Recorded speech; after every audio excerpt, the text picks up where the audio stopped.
That's practiced all year long on unnamed.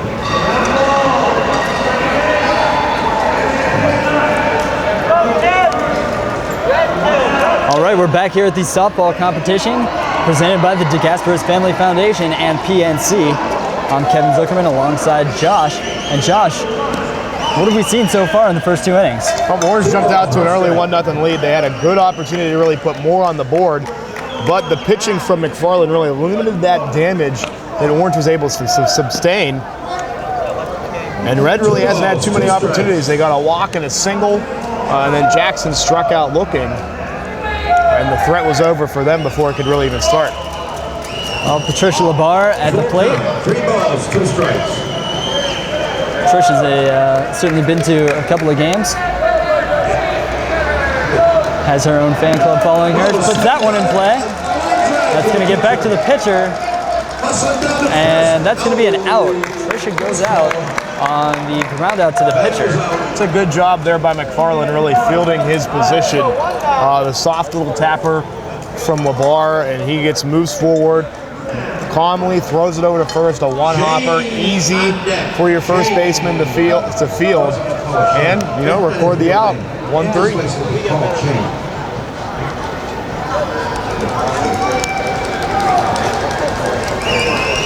And that'll bring up Paul Myasek. He swings at the first pitch. Quick 1-2 count on him. Here's the pitch again. And that one actually hits him, but that's going to count as ball 2. I like the selection by McFarland, changing up the heights. You got to try to keep it below 12 inches as far as your lob is concerned. Here's the swing again, and that is going to be a strikeout for Paul. And he goes down swinging. One thing a lot of people don't realize about slow pitch softball is you can still adjust your speeds, adjust your heights, put a little bit of movement on there.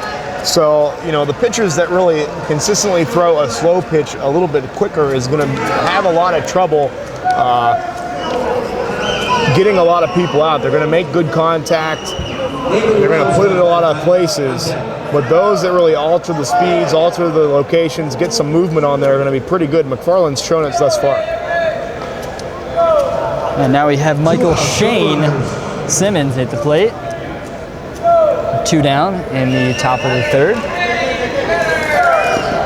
He puts this one in play down the third base line. And McFarland again is going to field his position. And that is an out. The throw was in time. And 3 up, 3 down for the Orange team in the top half of the third. Yeah, like I said, just a great job from McFarland. Another time right there showing it. That was a small swinging bunt down that third baseline. There was no chance the third baseman was going to get there. The only play was, personally, I think I'm going to see if that one would have rolled foul, but I didn't think it was going to. So a great job by McFarland fielding his position once again and getting that one hopper quickly over to first. I've been really impressed with McFarland's play thus far. I definitely agree with that. And we'll see if Red can manage to climb back into this one. They're only down 1 run, and an important thing to point out to you is that McFarland pitched a couple of scoreless innings now so far after that little bit of shakiness in the first. He did the same thing on Thursday's game. Came in, had a couple of bad innings to start, but finished out the game without allowing another run, really. We're going to have to try to get to Burbank somehow. I think he's done a pretty good job pitching as well. It seems like at times he's been having trouble with the mound for whatever reason, but he has consistently been hitting the strike zone and hitting it and getting people to swing at pitches where people are at. Burbank's pitch is put in play. That's number 3, Donald Thomas, and he can't beat out the throw. And that's going to be the first out of this bottom half of the third inning. And Burbank really hasn't been too active on the mound yet today, but he shows that he can field his position as well. A very similar play to start this inning to end the last half inning with this little swinging bunt down that third baseline, and Burbank did a good job fielding it there. Terry Thomas is going to come to the plate, and he swings and gets one into the shortstop. Shortstop fields it, and again, another ground ball out.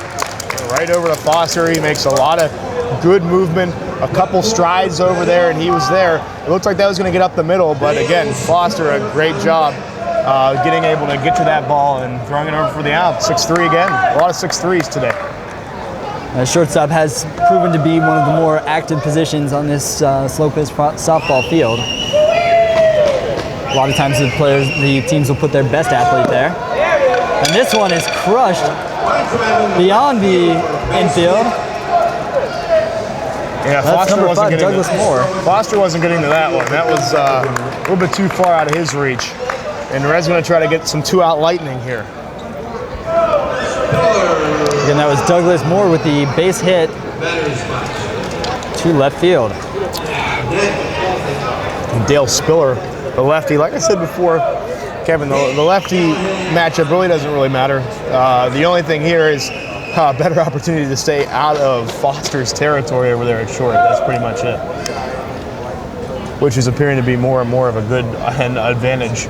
And as you're seeing, actually, they're moving the other center fielder in to try to put a sort of shift on. Yeah, a typical shift that you'd see for a primarily pull left-hander, as that one's a called strike. It seemed to be a little outside, but called strike nonetheless. But your typical, David Ortiz is something you'd see a shift like that. And this one is fouled, and that's going to be an out for red team. That'll be their 3rd out as that ball went foul.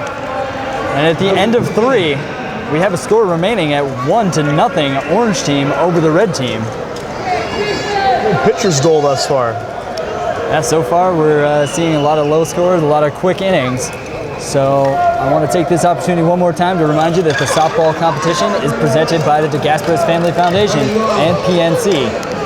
We'll be back with the top of the 4th after this on xable.com.